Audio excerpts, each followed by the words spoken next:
9번째 시간. 선업을 지었는데 지옥에 나는 경우, 악업을 지었는데 천상에 나는 경우, 이런 게 있다는데, 맞지 뭐 5권 266쪽 136 업에 대한 큰 분석 의견. 지난 시간에 한 게 바람의 경전이 예, 업에 대한 작은 분석 의견이죠. 네.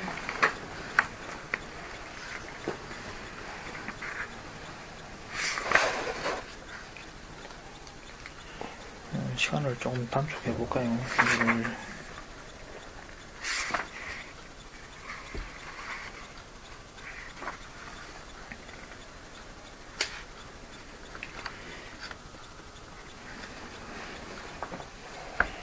여기 보면은 이번에 보면 존자 사미띠가 숲속의 초암에 이렇게 있었는데 뽀따리뽀따라는 유행자가 찾아와서 뭐 말 시킨 겁니다. 3번에 보면은 뽀따리뽀따라는 사람이 와서 이렇게 얘기합니다. 뭐 버시여 사미띠여, 나는 수행자 꽃다마로부터 신체적인 행위는 허무하다. 언어적인 행위도 허무하다. 단지 정신적인 행위만이 진실하다. 그리고 선정이 있는데 선정을 성취하면 어떠한 느낌도 없어진다 라고 이와 같이 직접 듣고 배웠습니다. 그러니까 사미띠 존자가 그렇게 이야기하지 마라 그럽니다. 부처님은 그런 식으로 살아야지 않았다. 그러니까 4번에 보면 뻗달려붙다가 당신 출가한 지 얼마 됐소? 그러니까 3년 됐습니다. 그러니까 겨우 3년밖에 안 된 새내기가 뭘 스승을 지금 대변할 수 있을 거라고 나는 직접 듣고 배웠는데 뭐 이런 소리 보세요. 근데 이 사람 뭘 듣고 배웠다는 건지 부처님 이렇게 이야기한 적이 없는데 횡설수설 하는 겁니다. 지금 저번에 왜 신체적 언어적 행위보다 정신적 행위가 더 중요하다는 것에 대해서 이렇게 이야기했잖아요. 네. 그런 걸 멋대로 이렇게 막 이야기하고 다니는 겁니다. 신체적 언어적 행위는 뭐 허무하고 관계 없는 거, 별로 의미 없는 거고 정신적 행위만이 중요한 거라고 뭐 이런 식으로 엉뚱한 소리를 왜곡해서 이렇게 말하는 거죠. 말하는 사람 너무 많아. 그리고 보면은 갑자기 뜬금없이 또 선정을 성취하면 느낌이 없어진다 이라고 도대체 신체적 언어 정신적 행위 이야기하다가 또 갑자기 느낌 이야기하다가 이게 횡설수설하고 있는 거죠. 지금 뭔 이야기를 하고자 하는 건지 이제 불분명한 겁니다. 그래서 4번에 보면 새내기가 뭘 안다고 그러냐 하면서 의도적인 행위를 하고 나면은 뭘 경험하냐 그러니까 쌈때자가 의도적인 행위를 했으면 괴로움을 느낀다. 그러니까 이 사람도 뭐 대답도 좀 시원찮고 질문도 시원찮고 대답도 시원찮고 지금 뭐 두 개다. 예, 둘 다 지금 시원찮은 겁니다. 이게 그러니까 또 빨리 붙다가 그냥 떠나가 버렸다. 쌈때자가 아난존자 찾아가지고 그런 대화를 했었다고 이야기하니까 아난존자가 부처님을 차한테 찾아가서 한번 이야기해보자고 했는데요. 그리고 9번에 보면은 부처님이 나는 그런 사람 만난 적도 없는데 어떻게 내가 그렇게 그 사람한테 직접 그렇게 설한 적이 있겠는가. 그 사람 어제 주워 들은 이야기 가지고는 직접 들었다고 이야기 한 데다가 말도 안 되는 소리를 횡설수설하고 막 그랬죠. 그래서 부처님이 뻗달리뻗다도 그런 사람 만난 적 없다고 이야기할 뿐더러 쌈미띠 비구한테도 무슨 그 사람 질문을 분석해갖고 대답해야 되는데 일방적으로 대답했다고 꽂혔습니다. 횡설수설에 대해서 도대체 뭔 이야기를 하고자 하는지 분석해갖고 해야 되는데 그죠? 근데 뭐 횡설수설에 대해서 그냥 뭐 대답을 대충 한 겁니다. 신체적 정신적 의도적 행위를 하고 나면 괴로움을 느낀다 하고 뜬금없는 질문에 뜬금없는 대답을 해버렸습니다. 그러니까 그 옆에 우다인이라는 존재가 있었는데 부처님한테 하는 말에 더 끼어듭니다. 이렇게 존재 사미띠가 전부 괴로움을 느낀다고 하는 말은 어떠한 느낌은 다 괴로움 속에 있다는 그런 의미로 말한 거 아닐까요? 라고 이제 그러니까 11번에 부처님이 지금 우다인이 어리석게 또 이 우다인이 끼어드는 거 좀 보라고 지금.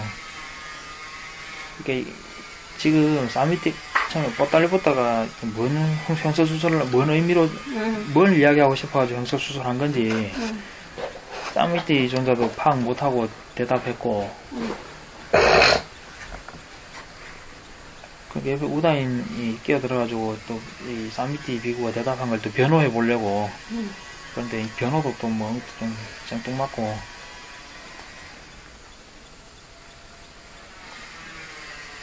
그래서 부처님이 11번에 네 번째 주문에 처음부터 영자 보따리 붙다는 세 가지 느낌에 관해서 물었었다. 이렇게 얘기한 겁니다.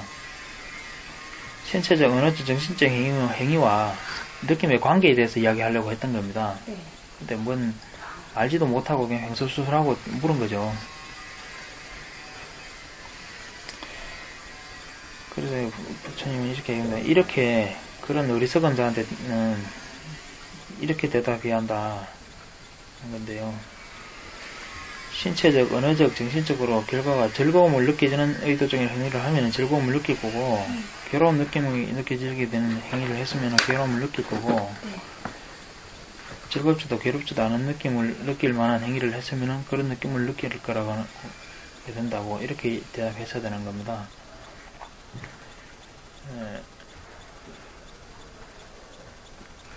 근데 질문부터가 횡설수설이니까 도대체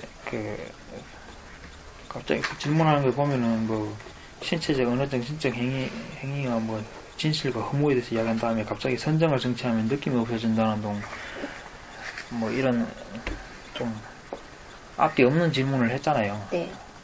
그래서 지금 들은 사람들이 다들 지금 헷갈리고 있는 거예요. 저도 헷갈려요. 네, 부처님 말씀 들어야 돼. 부처님 파악에서도 그 사람이 어리석어서 질문도 제대로 못한 건데 네. 그 사람이 알고 싶어 했던 거는 행위와 느낌에 관한 관계 같은 걸 알고 싶어 했었다는 거죠. 뛰어들었어. 그러니까 즐거운 과보를 받을 만한 행위를 했으면은 즐거운 느낌을 받게 되는 그런 과보를 얻을 거고 네. 괴로운 과보를 얻을 만한 행위를 저질렀으면은 괴로운 느낌을 받게 되는 그런 결과를 일으키게 된다. 어떤 행위를 했느냐에 따라서 거기서 오는 거지. 뭐 신체적, 어느 정신적 의도적으로 했으면 일방적으로 뭐 즐거운 느낌이 온다든지 괴로운 느낌이 온다든지 이건 안 맞는 이야기죠. 물론 여기 보면은 이제 처음에 질문이 횡설수설했기 때문에 이대로 지금 여러 사람이 다들 헷갈리고 있는 것 같아요.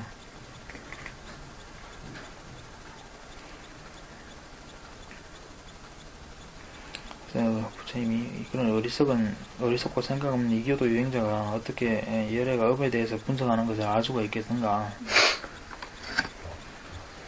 그러니까 아난존자가 지금이 바로 그걸 설할 때다. 지금 바로 설할 때니까 설해 주십시오 한 건데요. 완전 좀 영리해요. 부처님이 과거에 7 부처님한테 다 시자가 있었지만 그 중에 아난다가 시자로서 가장 뛰어나다고 네. 시자로서는 굉장히 칭찬을 했습니다. 네.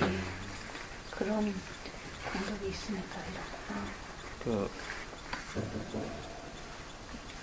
과거의 부처님은 시자한테 이렇게 뭐 시킬 때는 뭐 하라고 말로 시키거나 아니면 이렇게 눈짓을 줘야만이 이렇게 했는데 아나는 그렇게 할 필요 없이 내가 뭘 필요로 하는지 제가 바로바로 눈치껏 해가지고 고개만 딱 들어도 벌써 뭘 하려는지 다 안다고. 그래가지고 과거 부처님처럼 이렇게 막 일일이 시키고 이런 거 필요 없다고 가장 뛰어난 시자였다고 이렇게 칭찬하는 게 있습니다. 헌신적으로 시봉을 한 거죠. 네. 그거를 진짜 실천한 것 같아요. 우리 어리석은 중생들처럼. 그러지 않고. 배워야 될게 많네. 그 13번에 보면 세상에 4종류의 사람이 있다. 근데 4종류의 사람이라고 분류하는 이런 방식이 뭐 여러 가지로 자주 나오는데 네. 13번에 1번에 보면은 생명을 죽이고 주지 않는 것을 빼앗고 사람을 나눔에 잘못된 행위를 하고 거짓말, 이간질, 욕짓거리, 꿈에대는 말, 탐욕, 분노, 잘못된 기나 이런 시박법들을 갖췄는데 그 그 사람이 죽은 뒤에 지옥에 태어나게 된다. 이런 부류의 인간이 있다는 겁니다. 2번에 보면은 이렇게 시박법을 저지른 사람인데 죽은 뒤에 하늘을 날아 천상에 태어난다는 겁니다. 이런 부류들이 있다.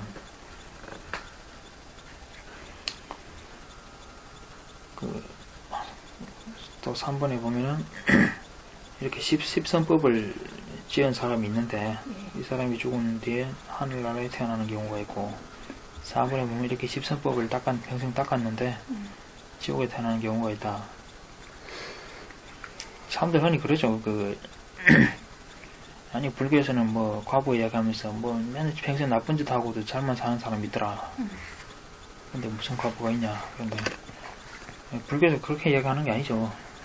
불교에서는 평생 좋은 일 평생 좋은 일 했는데 못 살 뿐만이 아니라 그러고 지옥까지 가버리는 사람도 있다는 겁니다. 더 최악으로 보이는 전혀 과부가 없어 보이잖아요. 평생 나쁜 짓 했는데 잘 먹고 잘 사는 정도가 아니라 나쁜 짓 그래 많이 한 사람이 천상에까지 가버리는 경우도 있다는 겁니다. 이건 더한 거죠.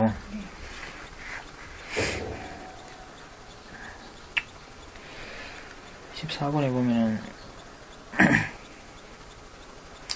어떤 수행자나 성직자는 열중에 의하고 노력에 의하고 수행에 의하고 방일하지 않음에 의하고 올바로 주의를 기울임에 의하여 이와 같은 마음의 삼매를 경험한다. 세상에 어떤 수행자가 있는데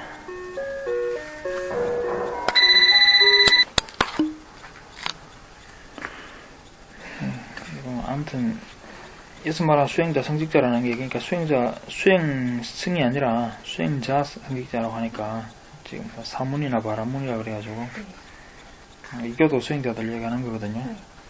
그런 사람 중에도 이렇게 이제 열심히 해가지고 삼매를 나름대로 자기들끼리 얻는다는 겁니다. 자기들의 안에 삼매를 얻고 그렇게 해서 천안통을 나름대로 얻는다는 겁니다. 그래서 천안통을 얻어서 이런 걸 관찰하는데 살생, 도수, 상, 거짓말, 이간질, 욕짓거리 뭐 이래가지고 시박법을 닦는 사람을 관찰한다는 겁니다.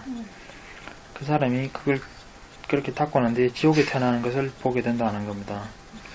그렇게 해서 이 사람이 이렇게 이제 이런 견해를 가지게 된다는 겁니다. 악한 행위가 있고 거기에 대한 과보도 있다. 이런 견해를 가지게 된다는 겁니다. 아, 평생 나쁜 짓 하는 거 보고 나쁜 짓 하는 사람이 지옥이나 이런 데 태어나더라. 확실히 과보라는 건 있다. 이런 견해를 가진다는 겁니다.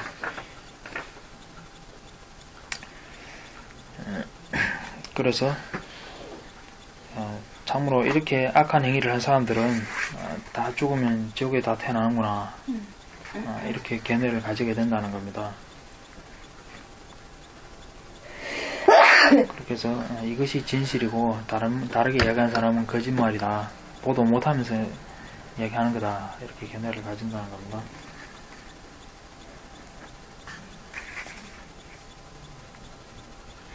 근데 15번에는 또 마찬가지로 어떤 수행자나 흑역자는 이렇게 열심히 수행해가지고 삼매를 얻어서 천안통이 생겨서 관찰하는데 이 시박법을 저지른 사람이 하늘나라에 태어나는 경우를 본다는 겁니다. 그래서 생각하는 게 선악의 과보라는 건 없구나. 그냥 행위는 행위고 태어나는 건 태어나는 거고 이거 뭐 별개 문제구나. 이런 생각을 가지게 된다는 겁니다. 그러니까 이 천안통이나 이런 게 없어서 꼭 무인가론을 내세우는 것만이 아니라 천안통을 가진 사람조차도 이런 견해를 가질 수 있다는 겁니다. 이런 상황이 발생한다는 거죠. 그래서 참으로 이런 과보라는 건 없다. 이렇게 세박법을 저지른 사람은 천상에 태어나더라. 이것이 정답이다. 세박법을 저지른 사람은 천상에 태어난다. 그래서 이것만이 진실이다. 라고 이렇게 가르친다는 겁니다.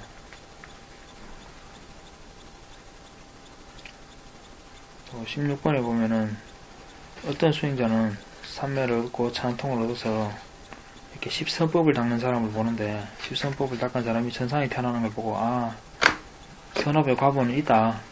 이런 견해를 가진다는 겁니다. 그래서 십선법을 닦은 사람은 천상에 태어난다. 라고 이제 가르친다는 거죠. 17번에 보면은 또 어떤 사람은 천하통을 얻어서 보니까 십선법을 얻은 사람이 지옥에 태어나는 것을 보게 된다 하는 겁니다. 그래서 선업의 과보라는 건 없다. 저런 십선법이라는 걸 닦으면은 지옥에 태어난다. 이것이 진실이다 라고 설한다는 겁니다. 근데 18번은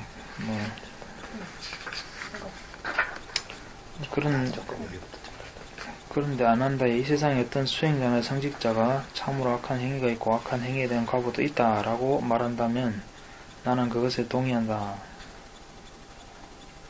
과보가 있다고 주장하는 사람이 있다. 악한 행위에 대한 과보가 있다고 주장하는 사람이 있으면 그것에 부처님은 동의한다는 겁니다.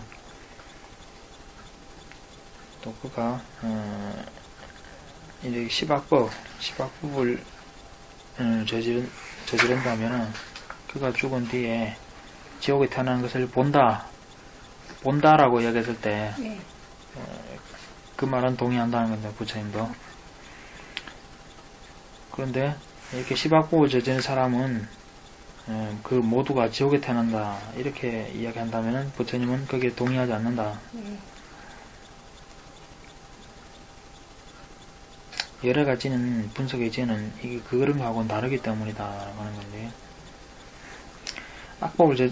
악업에 대한 과보가 있다 그거 동의하고, 악업을 저지른 사람이 지옥에 태어나더라 그건 동의하는데, 악업을 저지른 사람이 모두 다 지옥에 간다 이거는 동의하지 않는다는 겁니다.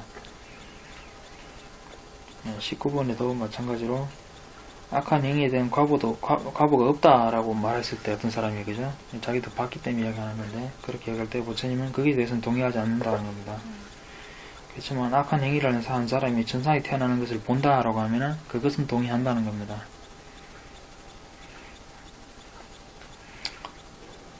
그런데 이렇게 악업 시박법을 닦은 사람이 모두 천상에 태어난다 이렇게 얘기하면은 부처님은 거기에 대해서 동의하지 않는다. 그렇게 달라 보이는 경우가 발생하는 건 인정하지만은 모두가 다 그렇다라고 단정적으로 이야기하는 것은 부처님은 동의하지 않는다는 겁니다. 20번, 21번도 마찬가지고요. 선한 행위에 대한 과보가 있다 그러는 건 인정하지만 과보가 없다는 건 인정하지 않는다는 거고, 선한 행위를 한 사람이 천상에 나는 것을 봤다는 것도 동의하고 지옥에 태어나는 것을 봤다는 것도 동의한다는 겁니다. 그렇지만 모든 경우가 다 그렇다라고 한 가지를 단정 짓는 것은 부처님은 인정하지 않는다.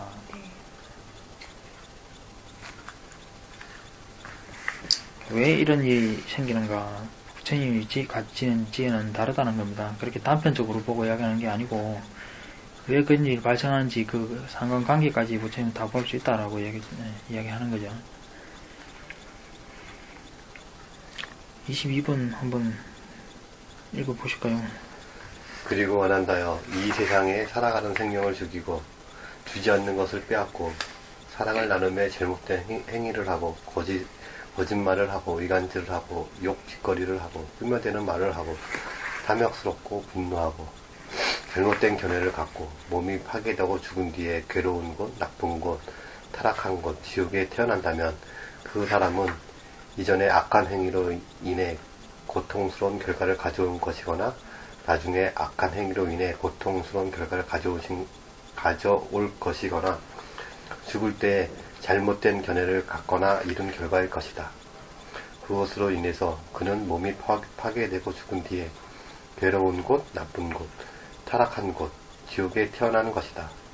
그래서 이 세상에서 생명을 죽이고 주지 않는 것을 빼앗고 사랑을 나눔에 잘못된 행위를 하고 거짓말을 하고 이간질을 하고 욕짓거리를 하고 흉물되는 말을 하고 탐욕스럽고 분노하고 잘못된 견해를 갖는다면 그 가보가 현세에서 혹은 다음 세상에서 혹은 후세에서 나타나서 그가 그것을 경험하게 된다. 예. 이렇게 시박벌 저진 사람이 지옥에 태어난다면은 이전에 약한 행위, 그 사람이 시박법을 저질러서 지옥에 태어났다고 해서 꼭 금생에 지은 것 때문에 라고 말하기는 어렵고, 그 더 전생에 지은 결과일 수도 있고, 혹은 금생의 결과일 수도 있고, 혹은 죽을 때 그 정신 상태에 따라서 나타나는 현상일 수도 있다. 현재 작년에 지은 거는 꼭 그게 원인이 아닐 수 있다는 거죠. 그 사람이 평생 악업을 짓고 살았더라도, 그렇게 해서 그 사람이 지옥에 태어나더라도 꼭 현재 악업을 지은 그것 때문만은 아닐 수 있다는 거죠. 그 전생에 또 문제 있을 수도 있고, 현생의 문제보다도 죽을 당시에 어떤 마음을 먹었느냐, 그 영향이 더 컸을 수도 있고, 원인은 여러 가지가 있을 수 있다는 겁니다. 그래서 그 과보가 나타나는 시점은 과보를 현세에서 받는 경우도 있고, 받기도 하고, 혹은 다음 생에 받기도 하고, 혹은 그 후세라고 하는 거는 이제 바로 다음 생이 아닌 그 뒤로 나중에 받는 수도 있다. 선생님, 그 주에 221번 보면 그게 좀 말이 좀 이해가 안 가는데요. 221번 주에. 천원으로 관찰할 때 살생 등의 행위를 한 사람은 이전에 행위한 살생 등 때문에 지옥에 가는 것이 아니라 그 이후에 행한 살생의 악한 행위. 그 이후에 행한 그 이후에는 살생 등의 악한 행위와 죽을 때 잘못된 견해 때문에 지옥에 가는 것이다.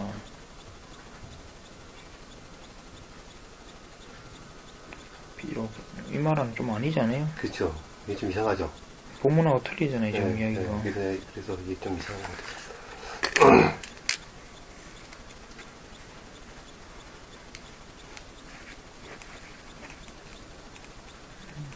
나중에 고쳐야지. 내용이 이상하다. 당장에 본문에 쓰인 거하고 말이 틀리잖아요. 그죠? 네.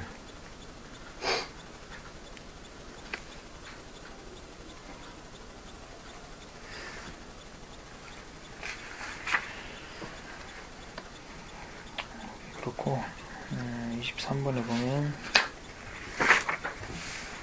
이렇게 시박복을 저지른 사람이 천상에 태어난다면은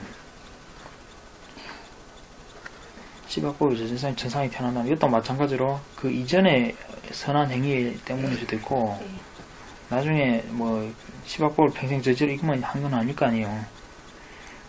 그렇게 나중에 어떤 선한 행위에 영향을 받았을 수도 있고 아니면 하여튼 그러다가 죽을 때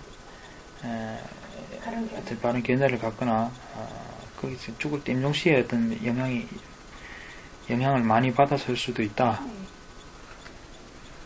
그렇게 해서 천상이 나는 경우가 있는데 그렇다고 그 과보가 없어지느냐 그건 아니고 현세에서 일부 받은 것도 있을 수도 있을 거고 혹은 다음 생에 그것이 나타날 수도 있고 아니면 그건 나중에 후생에 나타날 수도 있다. 예를 들면 저번에 바라문 다난자니 같은 경우에 뭐 왕을 빙자해 대신들을 속이고 뭐 장자들을 빙자해서 왕을 속이고 뭐 어쩌고 저쩌고 나쁜 짓만 하고 산다고 그런 게 있었잖아요. 네. 근데 그 사람 죽어서 범천에 태어났죠, 그죠? 그렇다고 해서 그 사람 업이 그냥 없어졌다 그건 아니라는 거죠. 그 사람 같은 경우는 임종시에 가까워서 선업을 갑자기 막 닦은 거잖아요. 아니면 그 임종시에 가까워서 선업을 닦고 특히 임종 당시에 그 사문행신 명상을 많이 했죠. 그렇게 해서 그 영향을 많이 받았던 거죠. 그러니까 그 사람 경우에는 임종신이 가까워서 그 영향을 더 많이 받아버린 겁니다. 그죠?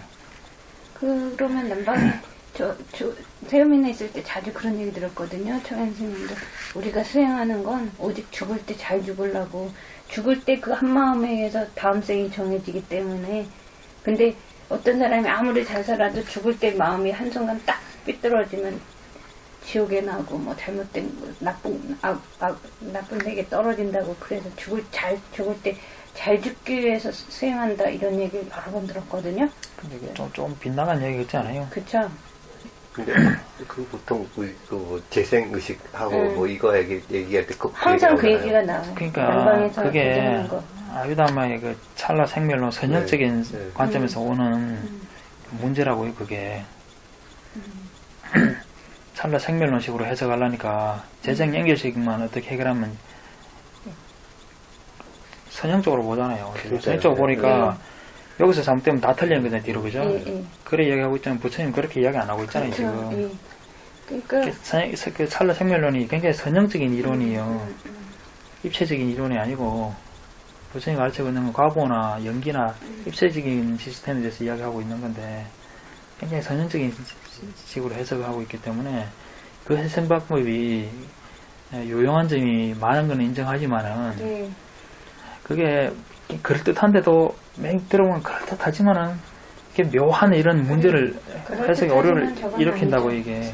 진실은 아닌 것 같아요. 네. 그래서 참 이상했어요. 과거가 이런 게 있는데 왜 그 죽을 때 그것만 적이냐고 제가 한번 다시 질문을 하면 말을 안 해요. 대답을 안 하고 입을 딱 다물어. 부처님은 과거가 훨씬 후세에 나타날 수 있다고 그쵸. 그러잖아요. 그럼 선형적인 이론에서는 제 의문을 풀었어요. 연결이 안 되잖아요. 네, 네. 이게 어떻게 건너뛰는가. 이런 것 때문에 후세에 다른 이론이 또 더 보태지어서 유식이라는 게 이런 게 나오고 막 유식이라는 게 그럼 업이 다 찰른데 업이 어떻게 연결되느냐. 이게 이 문제 해결이 안 되니까 후세에 유식이라는 게 발생하는 거예요. 업이 저장된다는 이론이 이제 이런 발상이 왜 자꾸 나오냐면은 전부 시간축으로 놓고 선형적으로 해석하려고 하기 때문에 이런 문제가 발생하는 거예요. 시간관념이 여섯 감정에서 세계관이 바뀌면은 시간관념이 바뀌거든요. 그럼 그런 해석 방법이 자체에 오류가 있다는 걸 알 수가 있어요. 근데 경전에 보면 그 항상 그 사람이 죽을 때 부처님이 가서 좋은 얘기를 해주잖아요. 이렇게 모든 사람들이 다 가사파도 가서 얘기하고 그리고 여기도 죽을 때 올바른 견해를 갖거나 이런 결과일 것이다. 이게 항상 죽을 때랑 그 다음 생에 태어나는 거랑 연관이 시켜서 경전에 항상 나오기는. 굉장히 중요한 문제죠, 그게. 근데 그거를 너무 확대해서 이걸 전부라고 해석하면 곤란한 이야기를 하는 거죠.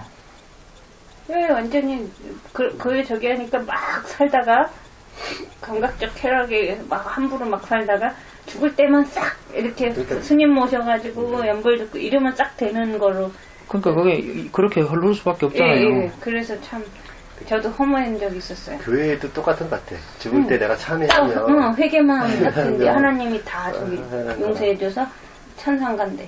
아니, 천국에 가고. 불교는 그게 아니고 과거라고 이야기하면서 정작 죽을 때 잘 죽기 위해서 재생연결식을 잘 어떻게 만들기 위해서 결국 그게 같은 흐름이에요. 그게 결국 같은 식으로 가는 거예요. 죽을 때만 잘하면 된다는 식으로 쏠릴 수밖에 없는 거예요. 이야기가. 고요한 소리에서 나온 그 책 있잖아. 아비담마 그 재생. 그래 법률 열두 초록색. 거기에서 그것도 그렇게 나왔어요. 나왔어요. 나오고 거기서는 이제 근거를 몇 가지 드는데 그 중에 한 가지가 뭐냐면 잠잘 때는 하고 일어날 때 근데 부처님도 그렇게 말씀하셨다. 잠잘 때 그 다음에 그 다음에 바로 깰 때 잠잘 때 그 마음 챙김을 잘하고 자면 그 다음에 뭐 이렇게 된다. 그거를 한 가지 들고 또 두 번째 뭐냐면 그 책에서 나온 거는 심리학자가 사람 병을 치유할 때 저녁에 잠잘 때 그걸 얘기를 하고 그 교정을 하면 그 다음에 일어났을 때 그런 행위는 안 하게 되는 어떤 치유 사례들이 많이 있다. 그런 두 가지 예를 들어서 그 책에서 설명하더라고요. 그 보세요. 시중에 나온 책이라는 게 그러니까 매우 그럴듯하고 근거도 제법 경제에서 나오고 경제에서 실제로 부처님 임종시의 마음가짐에 대해서 중요하게 이야기하고 있고 사실 또 매우 그럴듯해 보이는데 묘한 그런 문제를 가지고 있다는 거예요. 그런 해석법이. 시간 개념이 바뀌어야 된다, 그지? 시간 개념이 바뀌면은 어떻게 업이 전달되느냐 하는 유식 이론 그 자체가 허무맹랑하다. 시간을 이 선적인. 예, 선행적으로 보기 때문에 그런 게 발생하는데 네, 그건 다. 그 바뀌면은 허무맹랑한 이론이라는 게 제가 보기에는 유식이 함장식이니 뭐 하는 게. 그때 그거 할 때 선생님은 경전 하시면서 또 그런 책 내고. 그러니까 경전을 보더라도 사람마다 이해가 다르니까요. 이번에도 또 당신이 고향에서 저는 역경연이라고 생각하지 않고 스님이 사시는 절에 간다 이렇게 하는데 스님은 역경 얘기를 또 하시더라고요. 그래서 역경을 하실 것도 아니고 참 신기해요. 그러니까 같은 경전 문구도 사람마다 이해 정도 방법이 틀리고 접근법이 틀리기 때문에 전부 자기가 관심 있는 쪽 위주로 이제 보게, 저도 마찬가지죠. 제가 관심 있는 쪽 위주로 보게 마련인데, 그러고 자기가 기존에 가지고 있던 사고방식 이런 거하고도 많이 영향을 받게 돼 있고, 그건 어쩔 수 없는 거죠. 다시 한번 읽어봤어, 내가 이거 보고. 그 책을. 아기죠. 뭔가 문제가 있는 책이구나. 그거는 그때 나올 때도 우리 스님이 문제가 좀 이거 나오면 문제 있는데 하시면서도 허락하신 거거든요. 할 수 없이. 그래서 저는 찰나 생멸론 그 자체가 밑바닥부터 문제가 있다. 찰나 생명은. 네. 그렇게 보는 입장입니다.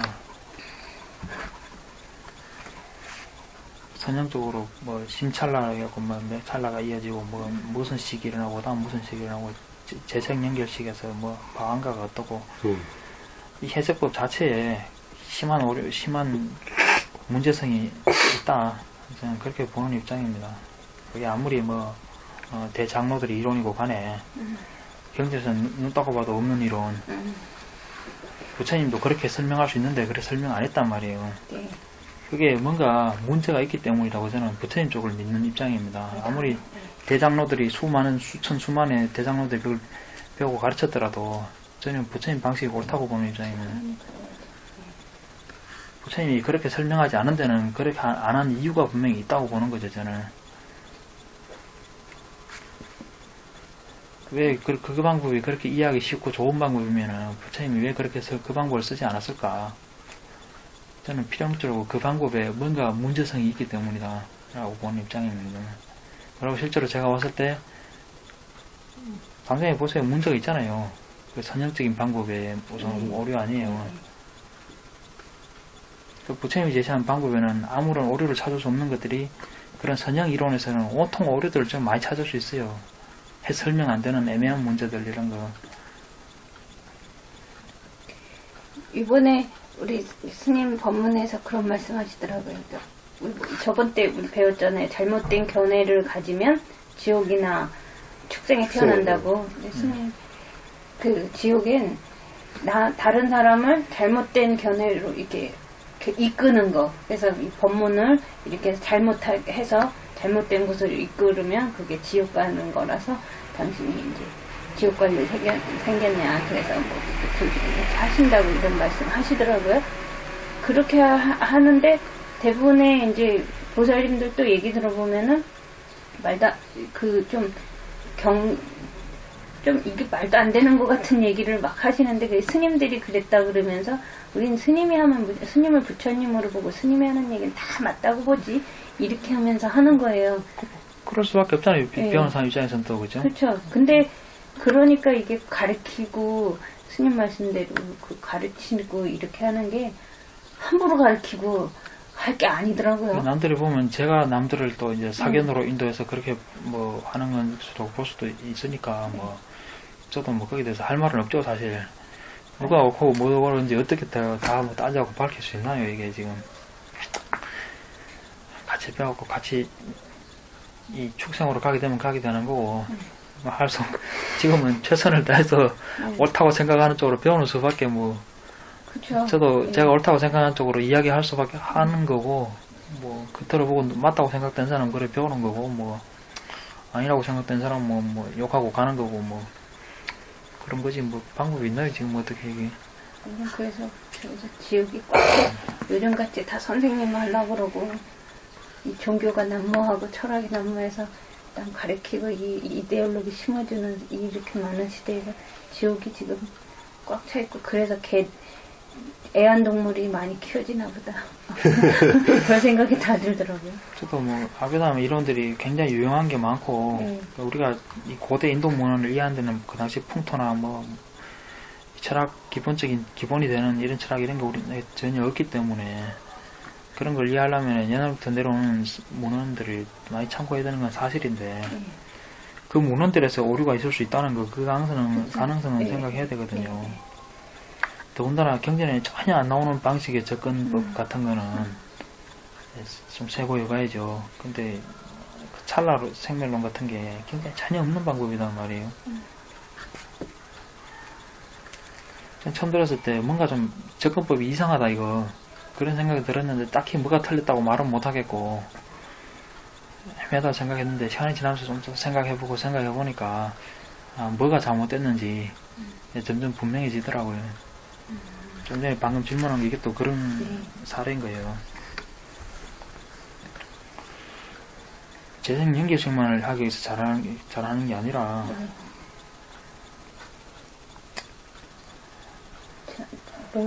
전체 윤회에 그건 훨씬 나중에 결과가 나타날 수 있기 때문에 네. 단지 죽을 때 잘 죽기 위한 게만이 아니죠. 그렇죠.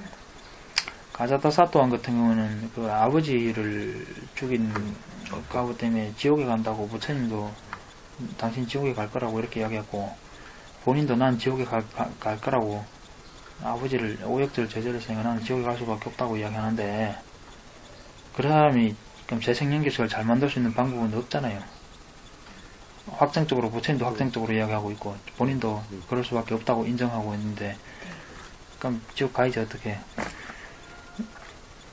근데 그 사람이 뭐 때문에 보시하고 수행해요? 후세나 그 사람은 바라는 거는 결정난 건 할 수 없는 상황이고 그 다음 그 후를 봐야 되기 때문에 하는 거라는 거지. 죽을 때 잘 죽는 거 그 문제가 아니라고 지금. 죽을 때 그 확정된 사람은 노력할 필요가 없어져 버리네, 그죠? 그게 부처님 가르침 다르다 치는 거 얘기해 주시죠. 네, 부처님은 그건 그거고, 또 복부. 그 다음 그걸 어떻게 나중에라도 극복할 수 있는 네. 길을 만들어놔야죠. 그런 인연을 심어놔야 되는 거고.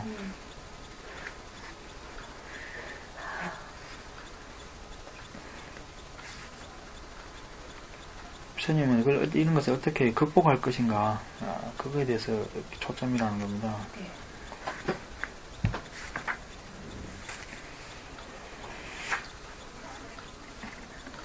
몇 년 동안에 오랜 의문이 풀렸어요. 그것뿐만 아니라 나중에 보면 그보다 100배는 더 의문이 풀릴 겁니다. 저기 세계관 쪽에 이해가 된다면은. 네. 네.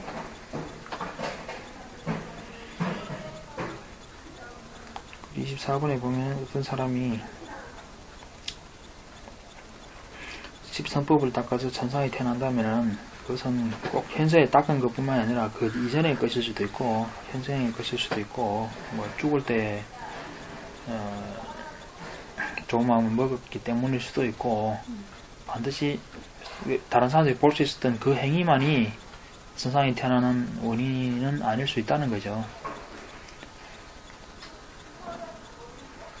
과거라는 거는 왜냐하면 현세에서 나타나기도 하고 다음 생에 나타나기도 하고 후세에 나타나기도 하고 상황에 따라 다양하기 때문에 현생에 그 사람 행위만 보고 단정적으로 이야기할 수가 없다.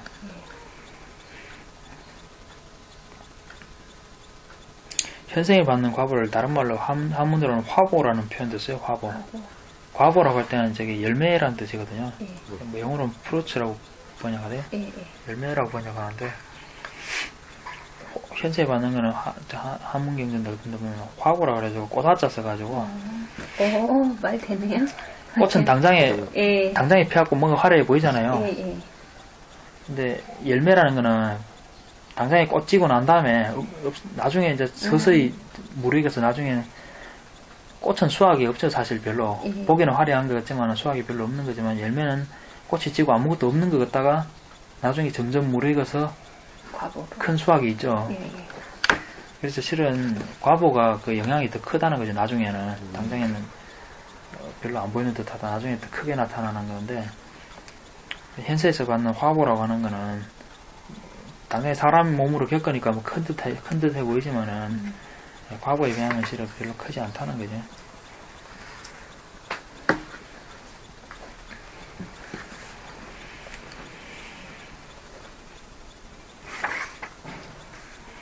그래서 26번에 보면은 이와 같이 불가능한 업이 불가능한 것으로 나타나기도 하고 불가능한 업이라기보다 제가 보기에는 불가능해 보이는 업이 그렇게 표현하는 게 맞지 않을까요? 불가능해 보이는 것이 불가능한 것으로 불가능한 업이 가능해 보이는 것으로 나타나기도 하고 또 가능해 보이는 것이 가능한 것으로 나타나기도 하고 가능해 보이는 게 가능하지 않은 것을 불가능한 것으로 보이기도 한다. 가능 불가능이 뭔가 하면 예를 들면 악법을 저지른 사람이 천상에 태어나는 건 불가능해 보이잖아요. 그러니까 실제로 불가능하게 지옥에 가서 실제로 천상에 태어나는 게 불가능해 보이게 나타나기도 한다는 거죠. 이제 악업을 저지른 사람이 천상에 나는 게 이게 불가능한 게 가능해 보이는 걸로 보이는 그런 거죠, 그죠? 이런 것들입니다. 한문본 쪽에 보면 이런 표현이 있는데 익은 것이 덜 익은 것, 익은 것이 익은 것으로, 덜 익은 것이 덜 익은 것으로, 뭐 덜 익은 것이 익은 것으로 보이기도 하고, 익은 것이 덜 익은 것으로 나타나기도 한다. 뭐 또 이런 표현이 있어요.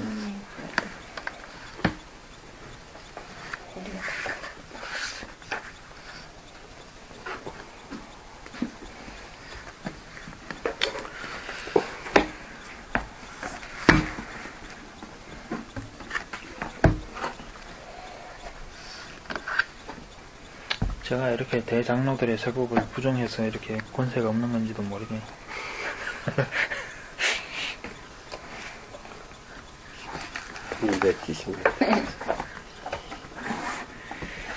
다음 할 거는 바스나디 왕의 잘못된 제사.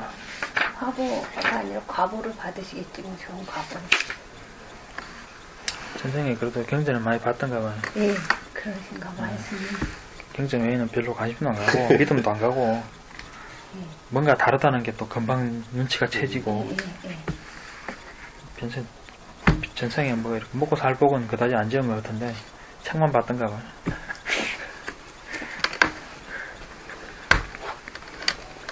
먹고 살 복에 대한 그 과보는 아직 말하기 이르지요, 스님. 예, 뭐 여태까지 그렇다고 크게 곤란을 겪은 것도 그렇죠. 사실 뭐 별로 없으니까 큰 복은 별로 지은 건 없는 것 같다 이거죠 뭐. 또 많이 쌓아놓으면 귀찮아서 어떡해요.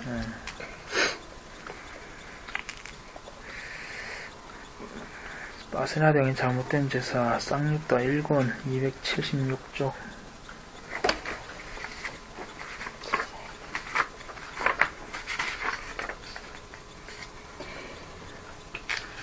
일단 한번 읽어보실까요? 읽으세요. 한때 세종께서 서바티시에 계셨다. 그때 포살라구부의 바스나디 왕이 큰 제사를 준비하고 있었다. 500마리 큰 황소와 500마리 황소와 500마리 암소와 500마리 사냥과 500마리 양들이 제사를 위해서 기둥에 묶여 있었다. 또한 왕의 노예와 심부름꾼과 화인들도 있었는데 그들은 짐승을 도살하는 것을 두려워하며 공포에 떨며 슬픈 얼굴로 울면서 제사 준비를 하고 있었다. 그때 많은 수행승들이 아침 일찍 옷을 입고 바루와 가사를 들고 탁발을 하기 위해 사바티시로 들어갔다. 사바티시에서 탁발을 하고 식사를 마친 뒤 바루를 물리치고 나서 세종께서 계신 곳으로 찾아왔다. 가까이 다가와서 세종께 인사를 드리고 한쪽으로 물러나 앉았다. 이렇게 바스나디 왕이 이런 큰 희생제를 준비하고 있었는데 도축할 짐승들을 많이 준비해 놓고 있었는데 그 하인들이 일하는 사람들도 찝찝해갖고 굉장히 싫어했다는 겁니다.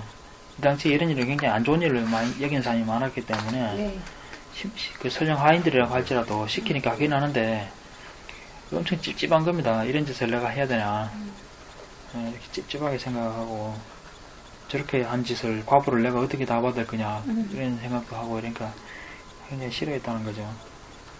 그래서 그런 일이 지금 일어나고 있다는 것을 비구들이 부처님한테 보고를 했다라고 하는데 부처님이 5번에 보면은 부처님이 그래서 시를 읊으셨다고 하는데 또 시를 한번 읽어볼까요?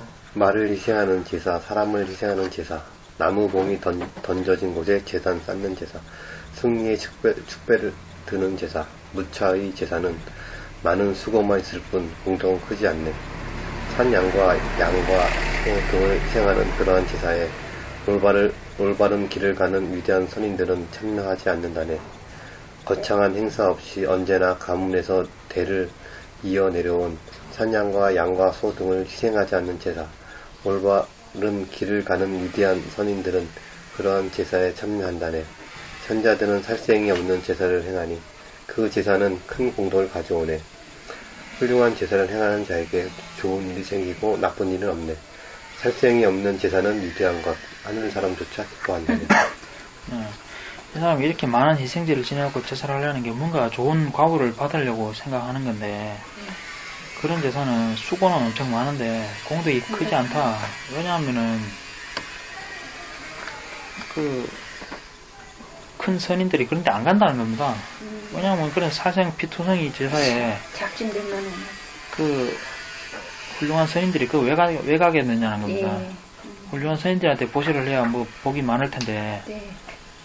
음식을 했으면 이제 나눠줘갖고 뭐 이렇게 복을 쌓고 해야 될 건데 뭐 훌륭한 선인들이 그런데 안 간다는 겁니다. 근데 무슨 그 수고는 많이 했는데 어떻게 복을 얻겠는가? 오히려 그런 것이 없는 제사를 지내면은 여기는 훌륭한 선인들 아라한들이 많이 가니까 그렇게 해서 보시를 하면은 오히려 더 큰 복을 얻을 수가 있다.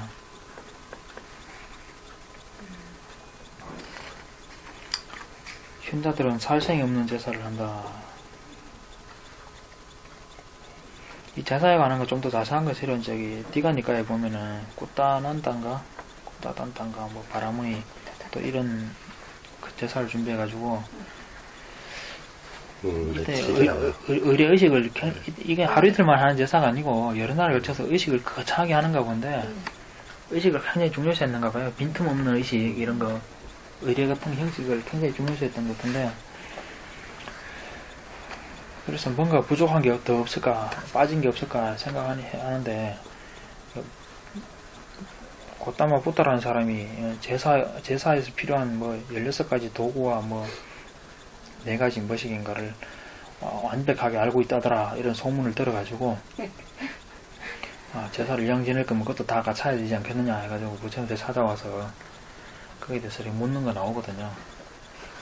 그 사람이 생각한 도구나 이런 거는 이제 뭐 그릇이라든지 무슨 재단이라든지 등등 뭐 이런 것들을 뭐 필요한 생각하고 찾아갔는데 부처님 그 도구를 갖다가 일단 재물을 풀어가지고 사람들을 먼저 이렇게 도와가지고 사람들한테 일단 인심을 먼저 얻고 사람들한테 충분히 다 알리고 이런 것들을 그 제사의 형식으로서 의례로서 이렇게 이야기하시는 겁니다. 부처님은 그러니까 누구 원망하는 사람 없이 다 축복받는 이런 제사 이런 걸 먼저 해야 된다. 그래서 그런 것도 시행하고 해야 되고 또 죽음을 이렇게 살생 때문에 사람들이 싫어한다든지 이런 것들이 없는 너도나도 다들 기뻐하는 그런 제사 등등 이런 조건들을 쭉 이야기합니다. 이것이 그 제사의 도구들이라고 이야기하는 거 듣고 그 바라문이 즉시 이 살생제를 그만두겠다고 이야기하고 가는 그런 내용입니다. 이 당시에 제사를 이렇게 크게 지내야 범상이 태어난다고 생각하니까 이 일반 사람들은 접근도 못하는 거예요. 사실 브라만들 높은 지위는 자기들만의 전유물인 거죠. 근데 불교는 그런 거 가지고 좋은 데 못 가고 사물양심 수행, 마음을 어떻게 닦느냐 이런 걸로 좋은 곳에 가는 거라고 이런 식으로 가르치고 그리고 그렇게 거창한 제사가 중요한 게 아니고 약간의 수행자들한테 밥을 보시하고 모계를 스스로 지니고 이런 것들이 오히려 과거를 가져오는 것이다.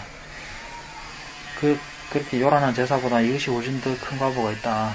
이런 것들이 먹혀가지고 이제 불교 세력이 많이 퍼졌다고 뭐 이렇게 해석하는 사람들도 있더라고요.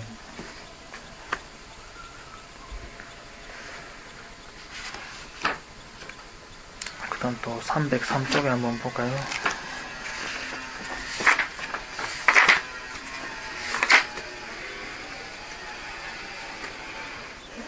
아들 없음의 경 일이죠.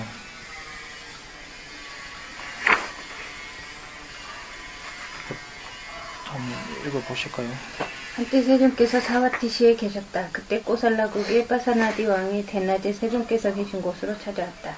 가까이 다가와서 세존께 인사를 드리고 한쪽으로 물러나 앉았다. 한쪽으로 물러나 앉은 꼬살라국의 빠사나디 왕에게 세존께서 위와 같이 말씀하셨다. 대왕이시여, 당신은 어떻게 대낮에 왔습니까? 세존이시여, 사바티시에서 어떤 백만장자가 죽었습니다. 그에게는 상속받을 아들이 없으므로 내가 그의 유산을 몰수하여 왕궁으로 가져다 놓고 왔습니다. 세존이시여, 그에게는 금이 800만 냥이나 있는데 은은 말해서 무엇하겠습니까? 세존이시여, 그 백만장자는 쌀겨로 만든 죽을 먹었고 새 조각으로 기운 대마옷을 입었으며 나뭇잎으로 덮개를 한 낡은 수레를 타고 다녔습니다. 대왕이여, 그렇습니다. 대왕이여, 그렇습니다. 참 사람이 아닌 사람은 막대한 부를 얻어도 스스로를 즐겁게 하지 못하고 기쁘게 하지 못하며 부모를 즐겁게 하지 못하고 기쁘게 하지 못하며 처자를 즐겁게 하지 못하고 기쁘게 하지 못하며 하인과 심부름꾼과 고용인을 즐겁게 하지 못하고 기쁘게 하지 못하며 친구를 즐겁게 하지 못하고 기쁘게 하지 못하며 수행자나 성직자를 즐겁게 하지 못하고 기쁘게 하지 못하여 위로 올라가서 하늘나라로 인도되어 좋은 가보를 받게 하고 하늘나라에 태어나게 하는 보시를 하지 못합니다. 그의 그러한 재산들이 이와 같이 올바르게 사용되지 않으면 국왕에 의해서 몰수되고 도적에게 빼앗기고 불에 타고 물에 떠내려가고 가게 되고 자신의 마음에 들지 않는 상속인에게 박탈당하게 됩니다. 대왕이여, 재산이 올바로 쓰이지 않는다면 이와 같이 두루 사용되지 못하고 없어져 버리고 맙니다. 좀 더 읽어볼까요? 대왕이여, 예를 들어 사람이 없는 지역에 연못이 있으면 그 물이 깨끗하고 시원하고 맛이 좋고 색깔이 투명하고 제방이 잘 갖추어져 아름답다 하더라도 그 물을 사람이 나르지 못하고 마시지 못하고 목욕하지 못하고 인연에 따라 사용하지 못합니다. 예. 국왕이 대낮에 먼지를 뒤집어 쓰고 이렇게 얘는 먼지 이야기는 안 나오나? 네. 안 나오는데 저희 한문본 보면은 먼지를 덮어서 왔다고 나오거든요. 예. 왜 대낮에 이렇게 먼지를 다 덮어서 이렇게 왔느냐 물으니까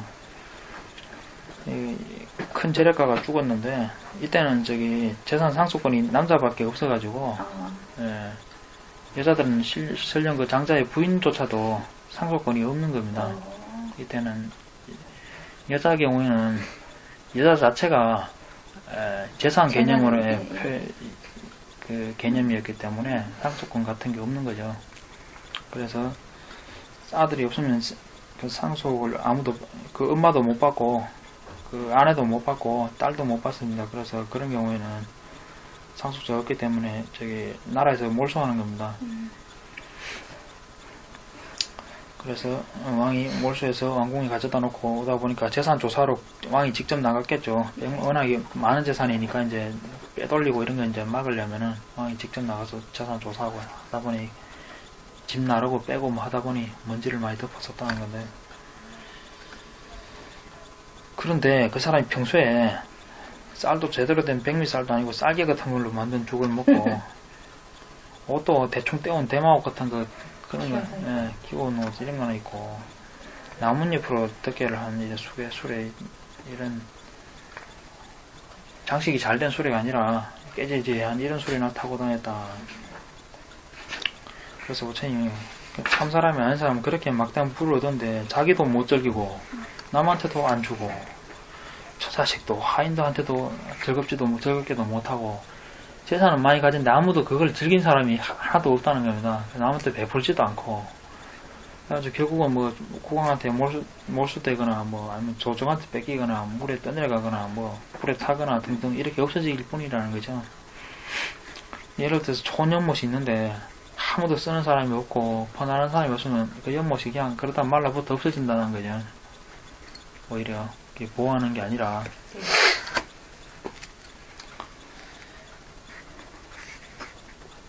6번에 보면 참 사람은 제대로 하는 사람은 막대한 부를 얻으면 자기도 즐겨야 되고요.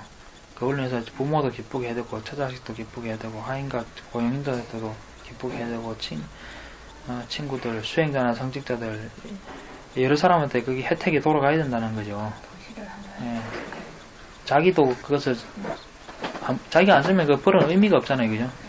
자기도 써야 되고 여러 사람한테 혜택이 돌아가줘야 된다. 그렇게 해서 보시를 해가지고 복도 또 쌓아야 된다.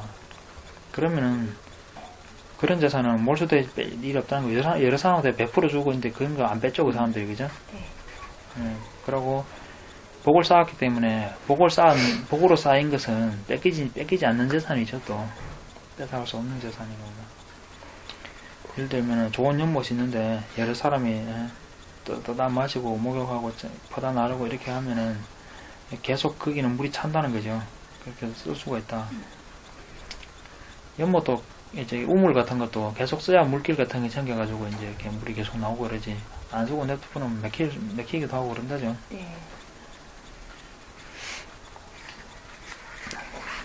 이렇게 해준다.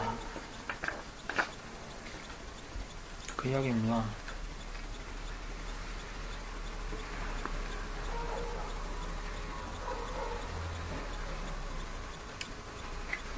바로 다음 경전도 아들 없음의 경 2, 이것도 같은 경전인데요. 네.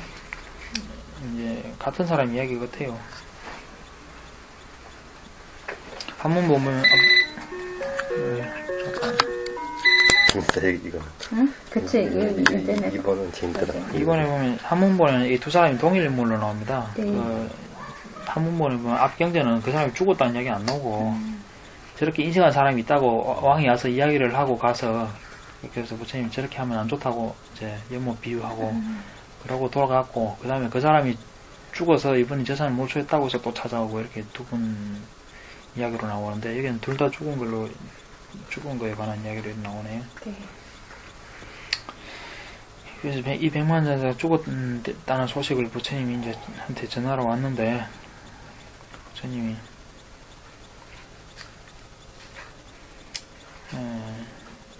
대왕이요 그렇습니다. 4번부터 한번 읽어보실까요? 대왕이요 그렇습니다. 대왕이요 그렇습니다. 먼 옛날에 그 백만장자는 따가라 시킨이라고 하는 홀로 연기법을 깨달은 님께서 턱발하는 것을 보았습니다. 그는 수행자에게 음식을 베풀라고 명령하고 자리에서 일어나 나갔습니다. 그런데 베풀고 나서 나중에 그 공양을 오히려 하인이나 일꾼들에게 주었다면 나았을 것이라고 후회했습니다. 또한 그는 재산을 얻기 위해서 형제의 유일한 아들의 목숨을 빼앗았습니다. 대왕이여 그 백만장자는 따가라 시킨이라고 하는 인연법을 깨달은 님에게 공양을 드린 그 행위의 가보로 7번 하늘나라에 태어났습니다. 또한 그의 행위의 가보가 남아서 7번 이 사가티시의 장자의 지위에 올랐습니다. 대왕이여 그 백만장자는 베풀고 나서 나중에 그 공양을 오히려 하인이나 일꾼들에게 주었다면 나았을 것이다. 라고 후회한 그 행위의 가보로 그는 훌륭한 음식을 먹는데 마음을 기울이지 못하고 훌륭한 옷을 입는데 마음을 기울이지 못했으며 훌륭한 수레를 타기에 마음을 기울이지 못했습니다. 그는 훌륭한 5가지 감각적 쾌락의 종류를 즐기는데 마음을 기울이지 못했습니다. 또한 그 백만장자는 재산을 얻기 위해서 형제의 유일한 아들의 목숨을 빼앗은 그 행위의 가보로 몇 년, 몇백 년, 몇천 년, 몇십만 년 동안 지옥에서 괴로워했습니다. 그 행위의 가보가 아직도 남아서 7번 태어남에도 자식이 없고 그의 재산은 대왕의 창고로 들어갔습니다. 그 백만장자는 이전에 쌓은 공덕은 이미 다하였으며 새로운 공덕은 쌓지 않았습니다. 지금 그 백만장자는 대규한 지옥에서 괴로워하고 있습니다.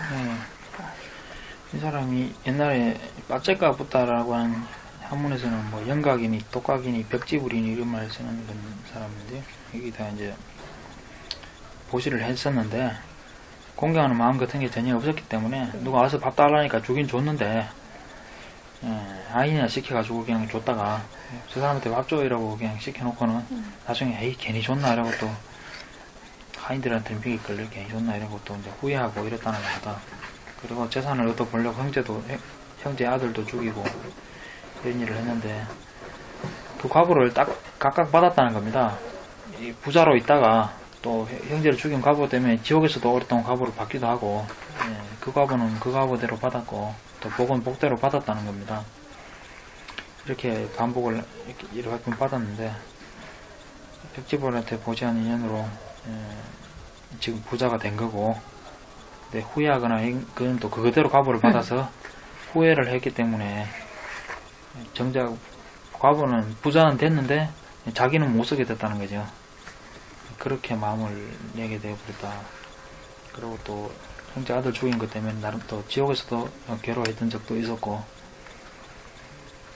그렇게 해서 상속할 자식도 없고 그래서 이제 이번이 그 복이 다 마지막 복이었다는 겁니다. 그대로 끝났고 그래서 지금은 이제 지옥으로 떨어져 버렸다. 11번에 보면은 그 공덕이야말로 저 세상에서 무사람들의 의지처가 된다.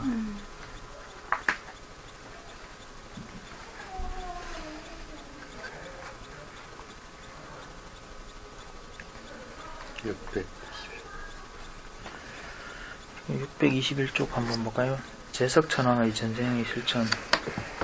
제석천이면 도리천의 왕이잖아요. 도리천 왕은 뭐 도대체 어떻게 해가지고 왕이 되었는지, 도리천 왕이 되었는지.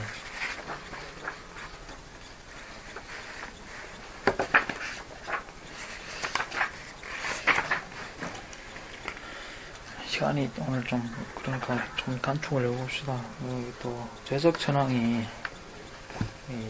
서원의 경인데요. 보면은 신들의 제왕 제석천이 예전에 사람이었을 때 7가지 서원을 받아서 지켰기 때문이다 하는데, 첫 번째는 나는 살아있는 한 아버지와 어머니를 부양하리라. 살아있는 한 가문의 연장자를 공경하리라. 살아있는 한 온화하게 말하리라. 살아있는 한 모함하지 않으리라. 살아있는 한 번뇌와 인색함에서 벗어난 마음과 관대하고 청정한 손으로 주는 것을 좋아하고, 탁발하는 자가 접근하기 쉽게 보시하는 것을 즐거워하며 집에서 살리라.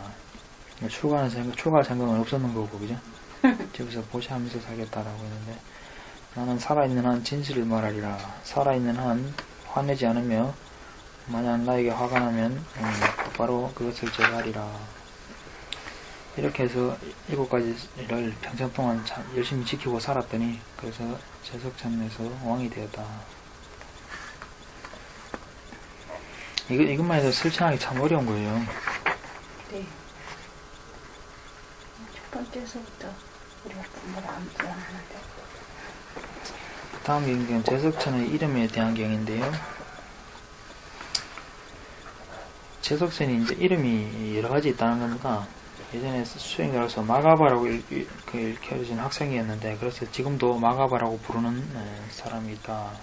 그래서 옛날에 여기저기 다니면서 보시를 행했던 적이 있었는데, 그래서 뿌린다다라고 이게 뭐 무슨 말뜻이 있는가 보네, 그죠?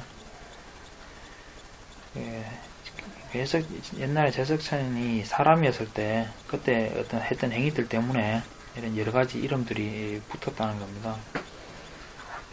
7번에 보면은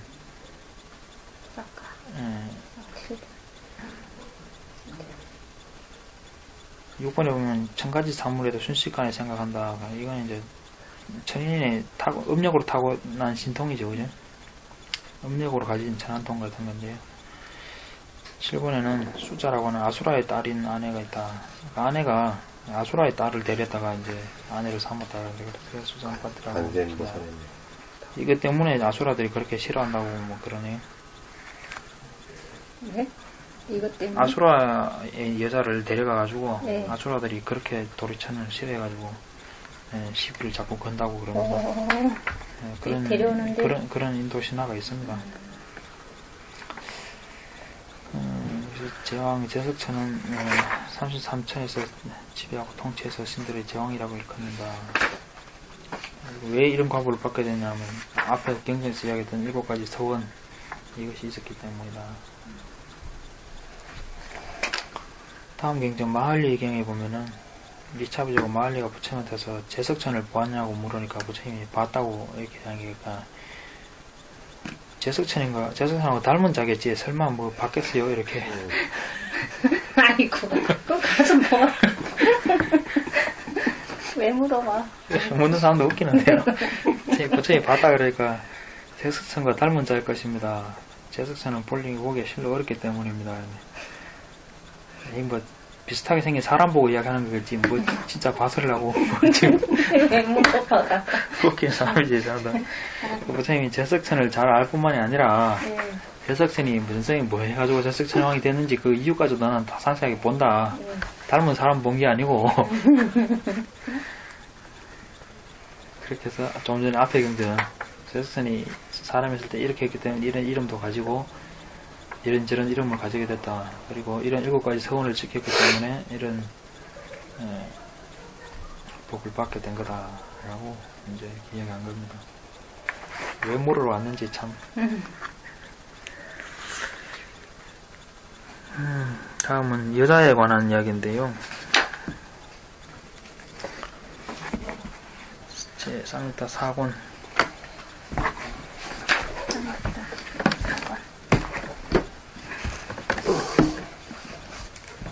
259쪽.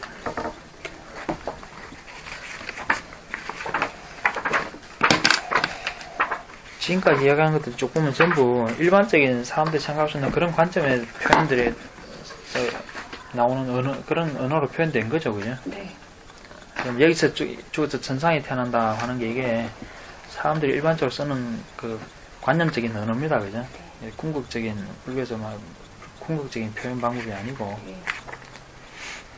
그런 방법은 이제 천 변호사님이 이해할 수가 없기 때문에 이렇게 일반적인 관점에서 이야기가 되는 겁니다. 이게 지금 여자에 관한 문제도 뭐 그런 거라고 볼 수가 있는데요. 37 쌍유타 전체가 여자에 관한 이야기로 되어 있습니다.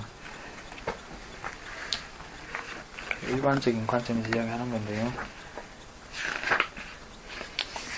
한번 여인의 경 한번 읽어보실까요? 수행승들이여 다섯 가지 원리를 갖춘 여인을 남자들은 지극히 마음에 들어하지 않는다. 다섯 가지란 무엇인가? 용모가 아름답지 않은 것이다. 재산이 없는 것이다. 덕성이 없는 것이다. 게으른 것이다. 남편을 위해 아이를 얻을 수 없는 것이다. 수행승들이여 이들 다섯 가지 원리를 갖춘 여인을 남자들은 지극히 마음에 들어하지 않는다. 수행승들이여 다섯 가지 원리를 갖춘 여인을 남자들은 지극히 마음에 들어한다. 다섯 가지란 무엇인가? 용모가 아름다운 것이다. 재산이 많은 것이다. 덕성이 있는 것이다. 부지런한 것이다. 남편을 위해 아이를 얻을 수 있는 것이다. 수행승들이여 이들 다섯 가지 원리를 갖춘 여인을 남자들은 지극히 마음에 들어한다. 바로 다음 경전도 또 마찬가지인데요. 네. 반대로 이런 남자는 여인들이 좋아하지 않는다. 네. 용모가 준수하지 않고 재산 없고 덕성이 없고 게으르고 아내를 위해 잉태시킬 수 없는 것. 씨없는 씨 없는 수박인가요? 그래서 그 반대의 경우에는 또 좋아한다. 남자 여자는 이 다섯 가지에 대해서 서로 바라는 거는 지금도 똑같은 것 같아요. 똑같다는 겁니다. 네. 여자만인 경륜은 나와요. 다음 경우는 특수한 고통인데 수행승들이여 남자들과는 달리 여인에게는 여인이 겪어야 하는 여인에게만 주어진 특수한 다섯 가지 고통이 있다. 다섯 가지란 무엇인가? 수행승들이여 세상의 여인들은 나이가 어릴 때에 시집가서 친족과 떨어져 지낸다. 수행승들이여 이것이 남자들과는 달리 여인이 겪어야 하는 여인에게만 주어진 특수한 첫 번째 고통이다. 수행승들이여 세상의 여인들은 월경을 한다. 수행승들이여 이것이 남자들과는 달리 여인이 겪어야 하는 여인에게만 주어진 특수한 두 번째 고통이다. 그리고 세 번째 여인들은 임신한다. 네 번째 여인들은 분만해야 된다. 다섯 번째 여인들은 남자에게 봉사한다. 이때 이제 여자들이라고 풍습이 여자는 16살 정도의 시집을 가는 게 보통이었다 그러니까요. 네. 어릴 때 벌써 시댁으로 가서 거기서 이제 살아야 되니까 친족들하고 오래 못 지내잖아요, 그죠? 네. 그리고 월경을 해야 되고 임신해야 되고 분만해야 되고 그리고 집안 살림을 해야 되니까 남편 시중을 이리저리 들어야 된다. 그랬거든요. 봉사에는 많은 게 들어가 있지. 그거. 이러다 보니까 여인에게만 주어진 고통이다 하는 거고요. 또 다음 세 가지 원리의 경우 보면은 세 가지 원리를 갖춘 여인은 죽은 뒤에 지옥에 태어나게 된다. 아침에는 인색함이 가득한 마음으로 집에서 지내고 낮에는 질투가 가득한 마음으로 집에서 지내고 저녁에는 욕망으로 가득한 마음으로 집에서 지낸다. 아침에 인색함이 가득하다고 하는 게 이거는 뭐 오는 아이들에게 우유 등 음식을 주려 하지 않는다 그러는데 탁발 안 저는 제가 보기에는 탁발 쪽이 아닐까. 예. 누가 우리 집에 밥을 들어오면 어떨까 해가지고 문 닫아놓고 모른 척 해야지 뭐 그쪽이 맞지 않을까 싶어요. 뭐 자기 집 가족들 아이들한테 음식 안 주려고 할 이유는 없잖아요. 주석들이 보면 가끔 좀 납득이 안 되는 것들이 이렇게 이거 유명한 주석서인데도 이렇게 좀 납득이 좀 안 되는 게 있어요. SRP는 지금 부타고사 주석서라고 돼 있는 건데요. 진짜 부타고사가 다 썼는지는 그것도 의문이긴 한데 좀 이해가 안 되는데 일단 문화하고 뭐가 달라서 이해를 못하는 건지 잘은 모르겠는데 조금 납득은 안 되네 이게. 나중에 질투심이 가득한 마음을 남편이 하고 있는 일에 질투한다라고 그러는데, 지금도 남편들이 밖에 나가면 어디 회사 가면은 거기는 이쁜 아가씨도 있을 텐데 이런 글쎄요, 뭐 그거는, 예, 그런 거 아닐까? 그걸 지죠, 예. 딴 여자 만나러 간 건 아닐까? 뭐 저녁에는 욕망이 가득한 마음으로 딱이네, 여자한테. 인색함, 질투심, 감각적해. 그래서 이런 것들이 여자들이 그러니까 여자들이 갖추기 쉬운 문제점에 대해서 이야기하는 거죠, 그죠? 네. 뭐 남자는 남자대로 이런 이야기하면 또 어떤 사람 그러대. 남자는 문제 없냐고 막 그래 저한테 그러던데. 아니 남자가 문제가 없다는 게 아니라 그렇죠. 그 여자들만의 문제에 대해서 지금 따로 거론해보고 있는 거잖아요. 왜냐하면 주 슬법 대상은 거의 다 장자들이고 비구들이라고요. 여자들이 슬법 대상이 되는 경우가 많지 않잖아요. 여자들이 찾아와서 설법을 했다든지 내지는 뭐 여자들 문제에 대해서 좀 거론해 보려고 하는 거겠지.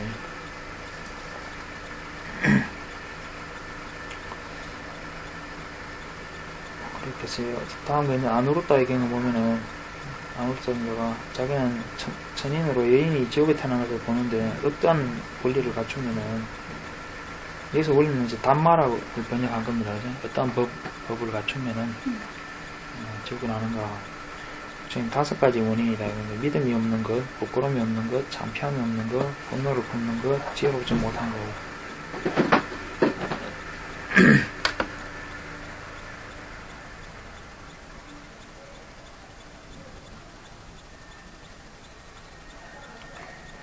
다음 경전도 보면은 같은 내용입니다. 아누르타 존자가 묻는 게 아니라 부처님 스스로 이야기하고 있는 거고요.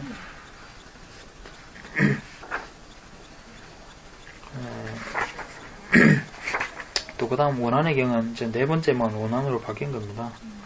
질투의 경도 그렇고 인색의 경도 그렇고 4번째만 이렇게 쭉 바뀌어서 같은 경기에 단어만 바뀌어가지고 계속 나옵니다. 범죄, 파괴, 배움이 없는 것, 나태한 것, 책임이 둔한 것. 이렇게 해서 37회 15번 경전 보면 5가지 경 해가지고 얘는 이제 5개를 안 지켜 오기는 이런 것들이 문제라고 얘기하는 거고요. 또 그 다음 넘기면은 이 아누르타의 품이 있죠. 여기서부터는 앞에 거하고 반대되는 겁니다.